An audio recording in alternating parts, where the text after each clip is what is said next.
News one India के संग सारा देश होली मनावे। आज हम होली का त्यौहार देश भर में मना रहे हैं और होली का त्यौहार हो और इससे कभी दूर रह जाएं, ऐसा तो होना बिल्कुल भी ठीक नहीं लगता है और ऐसा कहना भी ठीक नहीं होता है। आज हमारे साथ न्यूज वन इंडिया की टीम के साथ हमारे 3 कवि जुड़े हुए हैं जो कानपुर की शान आन बान हैं और देश और दुनिया में अपना नाम रोशन कर चुके हैं। हमारे ठीक सामने देखिए हेमंत पांडे जी हैं, श्रवण कुमार शुक्ला जी हैं और दुर्गा बाजपेयी जी हैं। आइए हम सीधे ही इन कवियों के बीच में चलते हैं और क्योंकि लोकसभा का चुनाव भी का भी तारीखों का ऐलान हो गया है और इसी बीच होली का हुड़दंग भी अब देखने को आज पूरे दिन मिल रहा है।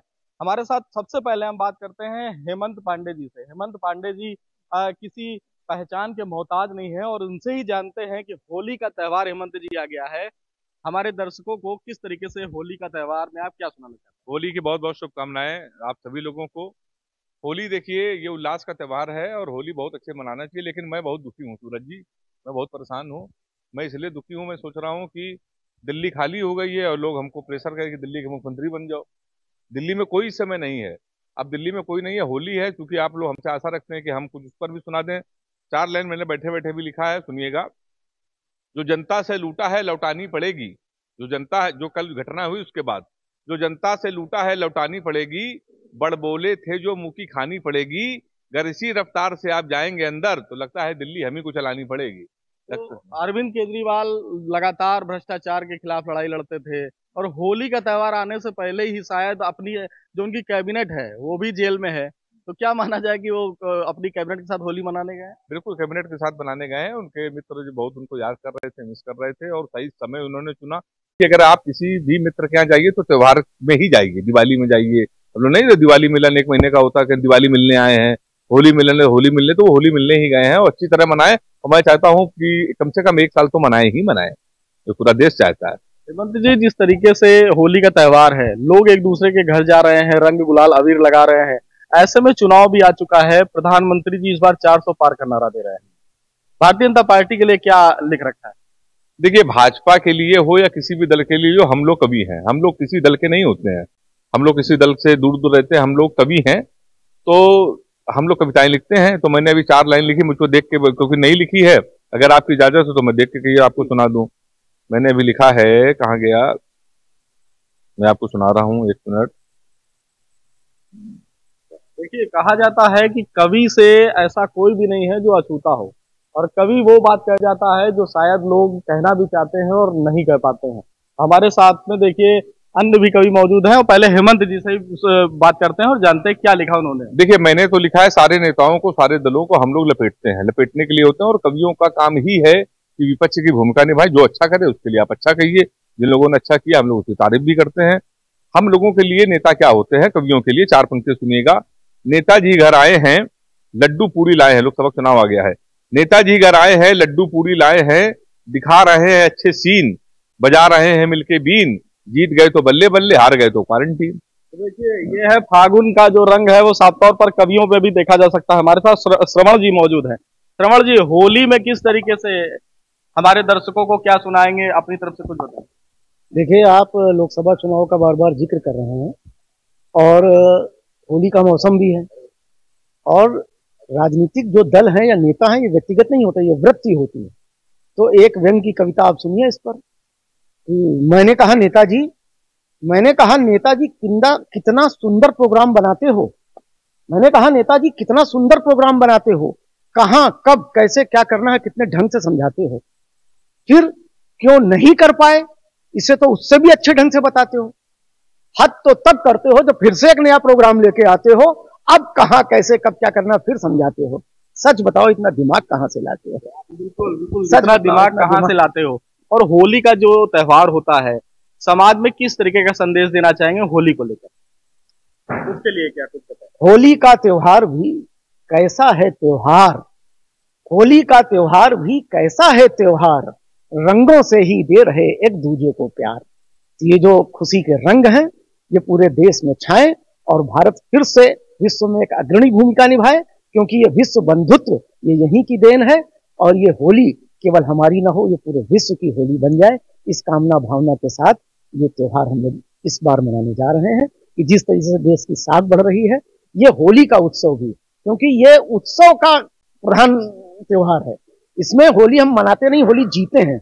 ये जो फागुन की मस्ती है, ये रंगों का मेला है, ये विश्व को हमारी एक देन हो सकती है होली। तो इसलिए होली की पूरे विश्व को बहुत बहुत शुभकामनाएं। बाहों में चले आओ हमसे सनम क्या पर्दा, इतने में हमारा 10 साल का लड़का हमसे बोला, पापा आप ना आएंगे बाहों में, ना आएंगे गोदी ही। हमने पूछा कौन आएगा, बोला आएगा तो मोदी ही। अब समझ गए होंगे हमारा जवाब क्या है। ये हमारे बच्चे, पूरी दुनिया यही देख रही है। होली बहुत अच्छे तरीके से मन रही है और अच्छे तरीके से हम लोग मनाएंगे। भ्रष्टाचारी अंदर जा रहे हैं, जो देश से प्यार करते हैं, भगवान से प्यार करते हैं, उनके साथ पूरा देश होली मनाएगा। होली की एक बार फिर से आपको बहुत बहुत बधाई हो। राहुल जी न्याय यात्रा निकाल रहे हैं, तो अखिलेश जी उनसे उनकी रैलियों में शामिल नहीं हो रहे हैं। ऐसे में ये गठबंधन को किस तरीके से देखते हैं एक कवि के रूप में? गठबंधन की आड़ में, गठबंधन की आड़ में ठग बंधन का राज, और सबने मिलकर लूट ली लोकतंत्र की लाज। बोलो। गठबंधन की आड़ में ठग बंधन का राज, और सबने मिलकर लूट ली लोकतंत्र की लाज। तो ये जो लोग हैं सिर्फ अपने फायदे के लिए इधर उधर से भाग रहे हैं। आप जानते ही हैं कि अब हमने तो एक कविता में लिखा भी है कि सहसा अचानक एक अनोखा दृश्य नजर आया, दृश्य में एक नाग को गोल गोल घूमते एक चक्कर लगाते पाया। दृश्य ने मेरी उत्सुकता को जगाया और कारण जानने की जिज्ञासा को बढ़ाया। पास पहुंचा तो पाया कि नाग कैंचुल उतार रहा था। अरे नाग है तो गोल गोल घूमेगा, चक्कर लगाएगा, कैंचुल भी उतारेगा। ये कोई नई घटना नहीं है, अस्वाभाविक बात नहीं है। लेकिन अचरज तो तब आया जब नाग को दूसरी कैंचुल में बड़ी सहजता से सरकता पाया। आश्चर्य तो तब और बढ़ा जब उसे यही सिलसिला बार बार दोहराते पाया। तो मेरी समझ में आया कि हर कैंचुल में नाग है, हर कैंचुल में नाग है, नाग में जहर है, जहर फैला रहा कहर है, और इसकी गिरफ्त में डूबा हर गांव कस्बा या शहर है। तो मित्रों, आपको जब भी कोई नाग नजर आए, नाग फन फैलाए मिले या सिकोड़े, पैर छूता मिले या हाथ जोड़े, तो कैंचुल पर मत जाइएगा। और जिस दिन इस देश की जनता कैंचुल से दृष्टि हटाएगी, तभी असली नाग पर गड़ा पाएगी। और जब असली नाग पर गड़ाएगी, तभी इनका विषदंत तोड़ पाएगी। और जब इन नागों का विषदंत टूटेगा, तभी इस देश का दुर्भाग्य से दामन छूटेगा। तो हम नागों पर नजर गड़ाएं, उनको पहचानें और अच्छे और सच्चे प्रत्याशी को जीत दिलाएं। लोकतंत्र की वही असली जीत होगी, क्योंकि इन बार बार पाला बदलने और दल बदलने वाले ये किसी घातक नाग या सांप से कम नहीं है। इनसे मुक्ति मिले, अच्छे और सच्चे लोग राजनीति में अग्रणी हो, ऊपर बैठे, तभी इस देश को समृद्ध करने का सपना हमने का साकार है। देखिए ये है कवि, और हम अब जैसा कि जानते हैं कि देखिए कवि अपनी बातों से ही सारी बात कह डालते हैं, बड़ी से बड़ी और छोटी से छोटी बात होली की हो और वीरों को याद ना किया जाए, जो कि हमारे देश के बॉर्डर पर बैठकर हमारे देश की रक्षा और सुरक्षा करते हैं। हम एक एक तीनों कवियों से भी चाहेंगे कि देश के जो हमारे सैनिक हैं, जो अपना घर परिवार छोड़कर हमारे देश की रक्षा करते हैं, हमारे जो कवि हैं, हम उनसे चाहेंगे कि एक एक कविता हमारे होली के त्योहार को जोड़ते हुए हमारे देश के वीरों के लिए। वे समझे जनता भोली है, वे समझे जनता भोली है, और चली कहीं फिर गोली है। सीमा पर, बॉर्डर पर जो ये बेचते हैं, घुसपैठिया बेचते हैं, और हम लोग क्या करते हैं कि वे समझे जनता भोली है और चली कहीं फिर गोली है, तो हाथ में जूता लेके बोलो बुरा न मानो हो, बुरा न मानो होली। शहरों में बस छोटे चोर सब इकट्ठा हो रहे हैं चुनाव के टाइम में। शहरों में बस छोटे चोर क्यों करते हैं इतना शोर, अरे चोर उचक्कों और गुंडों की संसद में भी टोली है, हाथ में जूता लेके बोलो बुरा न। तो देखिए इन्होंने कहा कि बुरा ना मानो होली है, ये हर एक होली खेलने वाला यही शब्द का इस्तेमाल करता है रंग लगाने के बाद। आप किस तरीके से हमारे देश के जो सैनिक हैं उनको रंग लगा रहे हैं? देखिए, बड़ा आपने मार्मिक प्रश्न उठा दिया, क्योंकि जिसने इस देश के लिए सर्वोच्च बलिदान किए हों, उनके लिए तो सिर्फ नतमस्तक होना काफी नहीं है। हम ऐसे लोगों के प्रति पूरा पूरा राष्ट्र का नमन होना चाहिए। हमारे एक बड़े कवि ने लिखा भी है कि न कागज को सताते हैं, न कलम को सताते हैं, लहू वाले लहू से ही देश का नक्शा खींच जाते हैं। ये जो हमारे देश की सीमाएं सुरक्षित हैं, ये हमारे उन शहीदों का लहू है जो हम सबकी रक्षा कर रहा है, हमें ये त्योहार मनाने दे रहा है, हमें ये उत्सव मनाने दे रहा है। हम उनको पूरे हृदय से नमन करते हैं और उनके परिवार के प्रति अपनी पूरी पूरी संवेदनाएं व्यक्त करते हैं, और ये अपील करते हैं सभी से कि हमारे किसी भी शहीद के परिवार को संभव हो उनका सम्मान करने की कृपा करें, क्योंकि उन्हीं की वजह से ये उत्सव धर्मी देश रोज त्योहार मनाता है, उत्सव मनाता है। संपूर्ण नमन के साथ उन्हें बारंबार प्रणाम। देखिए, ये है हमारे जो कवि जो अपने शहीदों को, अपने सैनिकों को प्रणाम कर रहे हैं। हेमंत जी, आप अपने अंदाज में हमारे देश के वीर जवानों को होली किस तरीके से विश करेंगे और क्या उनको संदेश देना? देखिए, हमारे देश, ये देश ही सैनिकों पर टिका हुआ है। सैनिक ना हो तो ना हम होली की कल्पना कर सकते हैं, ना दिवाली की कल्पना कर सकते हैं।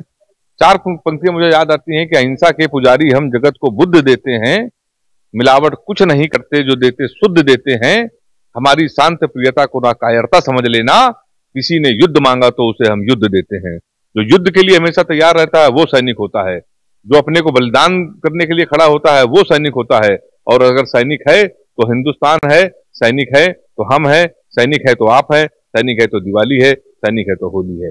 इसलिए पूरी होली हम सैनिकों को समर्पित करते हैं और होली की शुभकामनाएं एक बार फिर से आप सभी को देते हैं। बहुत बहुत धन्यवाद।